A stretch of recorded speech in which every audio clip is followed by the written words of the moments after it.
People often assume that those who have no friends are lonely, socially awkward, or somehow deficient.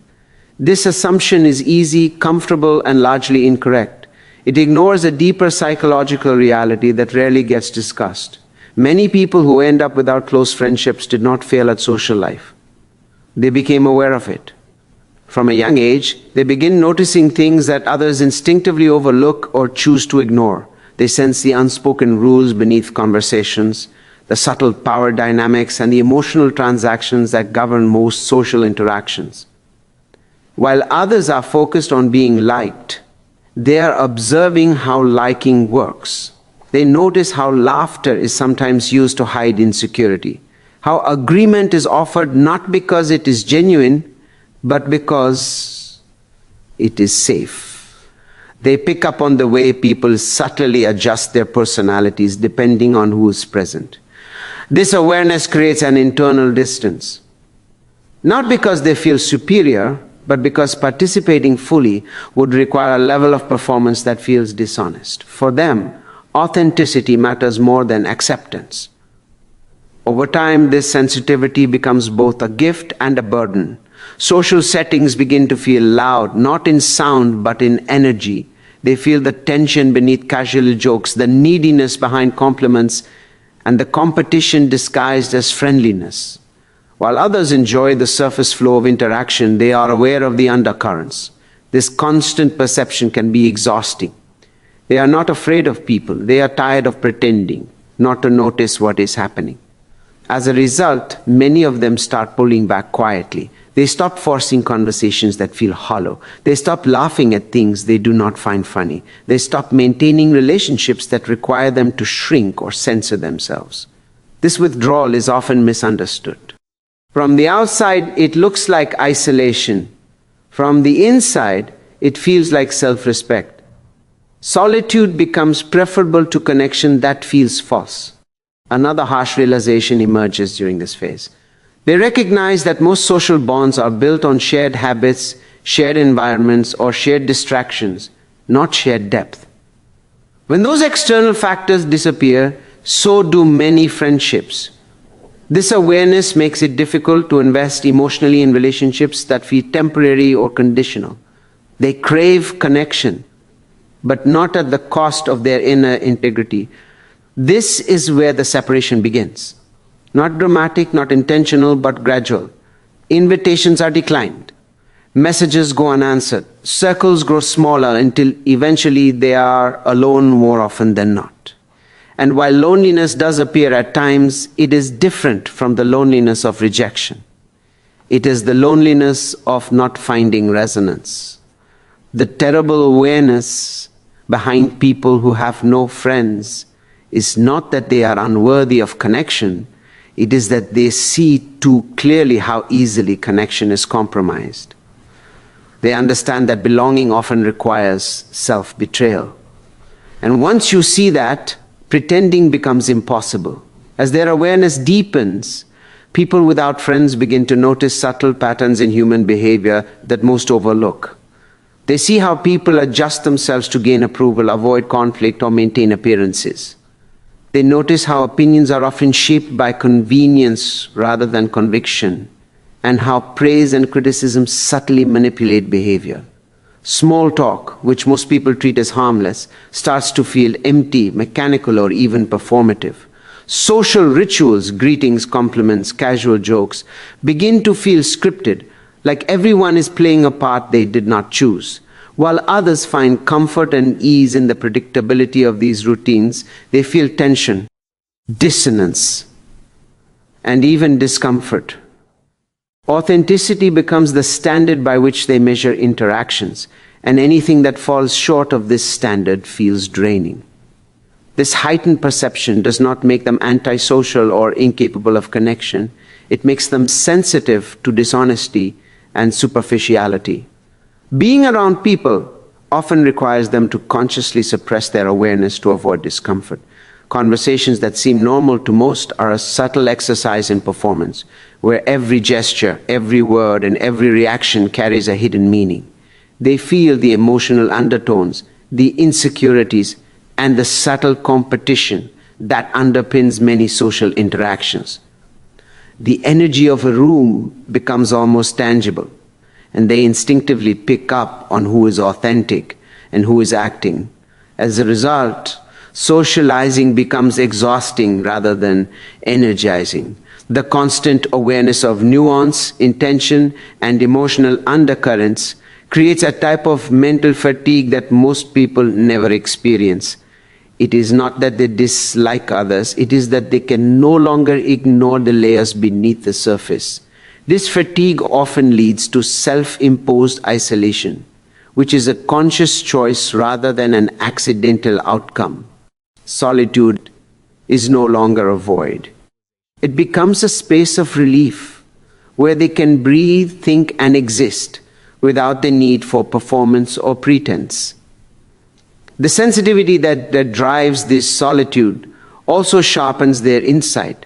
They start to notice how relationships are often transactional, motivated by convenience, fear, or unspoken expectations. They see how people bond over superficial similarities rather than meaningful understanding, and how loyalty can be conditional. This awareness, while insightful, is also uncomfortable because it clashes with societal norms that glorify friendship and social belonging. The realization that many connections are temporary or conditional can feel isolating, especially in a culture that equates social success with personal worth. Despite this, the awareness carries an important benefit: clarity. They are no longer distracted by false impressions or social illusions. Their understanding of human nature becomes more precise, and they begin to differentiate between genuine resonance and shallow companionship. They start to invest only in connections that feel authentic, even if those connections are rare. Solitude becomes a tool for reflection, growth, and self-preservation rather than a symptom of failure. Ultimately, the deep awareness behind their choice to remain friendless is both a burden and a gift. It isolates them from the trivialities of social life, but it also protects them from compromise, superficiality, and emotional drain. They may be physically alone, but they are mentally and emotionally present, observing the world with clarity few ever attain. This stage of awareness lays the foundation for a deeper understanding of themselves and others, preparing them for connections that are meaningful, conscious, and rare. The awareness that comes with choosing solitude is not without its costs. One of the most challenging aspects is the profound sense of disconnection that can emerge. Loneliness for these individuals is not simply the absence of people, it is the absence of resonance. They may be surrounded by others, yet still feel profoundly isolated because the interactions fail to meet their deeper need for authenticity. While most people can feel fulfilled by casual camaraderie, they experience an acute awareness of emotional dishonesty, social pretense, and superficiality, which makes it difficult to form meaningful bonds. Over time, they stop trying to force relationships that feel misaligned with their inner values, and this decision, while protective, often intensifies isolation. Another difficult aspect of this awareness is the realization that most people do not prioritize truth in their relationships. They prefer comfort, agreement, and predictability over depth and honesty. This can be jarring for someone who values transparency and integrity, as they see the compromises, evasions, and performances others engage in to maintain social harmony. The terrible part of this awareness is recognizing that genuine connections are rare. Choosing depth over social convenience often leads to isolation, which can be misunderstood by outsiders as a flaw or a social failure. The truth is that these individuals are not incapable of friendship. They are selective, intentionally cautious, and acutely aware of what they accept into their lives. This stage can also bring internal conflict. On one hand, they desire connection, companionship, and shared experiences. On the other hand, they are unwilling to compromise their awareness or authenticity simply to belong. This tension creates a sense of longing, but also a clarity about human nature that most people never develop.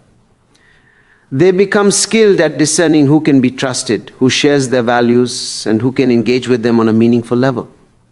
The ability to perceive the underlying motives and emotional undercurrents of social interactions is both a strength and a challenge, as it limits casual connections but ensures that when bonds do form, they are genuine. Moreover, the loneliness that accompanies this awareness is sometimes compounded by societal pressure. People without friends are often judged, pitied, or misunderstood, which can reinforce feelings of being different or isolated. Others may encourage them to open up or try harder, not understanding that their distance is not a result of inability but a conscious choice rooted in awareness. This can create frustration and reinforce the perception that society is largely indifferent to depth and authenticity. Yet, despite the pain and disconnection, this stage carries a profound lesson. They learn that having no friends is not inherently negative, nor is it permanent. It is a consequence of seeing reality clearly and valuing authenticity over ease. Solitude becomes a protective space, a place to cultivate self-understanding and a preparation for relationships that are truly meaningful. The terrible awareness of the limitations and compromises in human relationships ultimately allows them to approach connection with discernment, clarity, and intentionality. By choosing depth over numbers, they create the potential for relationships that are rare but unshakably real. In essence, this stage highlights the paradox of awareness. It can isolate, yet it preserves integrity. It can feel lonely, yet it fosters clarity. It can be misunderstood, yet it prepares the mind and heart for the most authentic forms of human connection. Eventually, those who have walked the path of awareness and solitude reach a deeper understanding of life, relationships, and themselves. They come to realize that having no friends is neither a flaw nor a permanent state. It is a stage, a reflection of their commitment to authenticity, and a natural consequence of seeing the world more clearly than most. Over time, they learn that true connection cannot be forced. It cannot be manufactured through small talk, convenience, or social performance. It must be chosen, intentional, and built on shared values and understanding. This realization transforms solitude from a source of discomfort into a deliberate and empowering choice. Solitude, once felt as isolation, becomes a fertile ground for personal growth. It provides space to observe one's thoughts, emotions, and desires without the distractions of social expectations. In this space, they learn or trust themselves, to listen to their own judgment, and to cultivate inner peace. Decisions are no longer dictated by fear of judgment or desire for approval, but by an authentic understanding of what is right for them. They begin to understand that the quality of their connections matters far more than the quantity. One genuine friendship or connection can provide far more fulfillment than dozens of shallow acquaintances. At the same time, they cultivate compassion and empathy. Awareness teaches them that not everyone can or wants to see the world as deeply as they do. Some people are content with surface-level interactions, and forcing them into deeper dialogue is unnecessary and counterproductive. Instead, they learn to respect others' paths while maintaining their own. This balance between awareness and empathy allows them to engage in meaningful relationships without losing themselves. They no longer feel the compulsion to perform or conform, and as a result, their presence becomes more magnetic to those who resonate on a similar level. Another shift occurs in how they handle emotions and challenges. Solitude gives them the ability to process feelings deeply and without distraction. Pain, disappointment, or rejection no longer feel catastrophic because they understand that their worth does not depend on external validation. They develop resilience, patience, and a profound sense of self-reliance. Relationships are approached with clarity rather than neediness, and interactions are evaluated for alignment rather than approval. This mindset allows for connections that are mutually nourishing rather than draining. Ultimately, the terrible awareness behind people who have no friends transforms into wisdom. They understand that being alone does not mean being lonely, that authenticity may require sacrifice, and that meaningful connections are rare but infinitely more valuable than numerous superficial ones. Solitude becomes a choice rather than a condition, a space where they can recharge, reflect, and cultivate clarity. When they do connect with others, it is intentional, conscious, and deeply fulfilling. They become capable of forming bonds based on truth, presence, and mutual respect relationships that survive beyond convenience and endure because they are real. In the end, this journey reveals a profound truth. Awareness is both isolating and liberating. It removes the illusions that make social life easy but shallow, and in return it creates the potential for genuine, transformative connections. Those who understand this know that solitude is not a punishment but a preparation. It is a path toward connecting with the right people in the right way, and ultimately it allows life to be lived with depth, integrity, and freedom.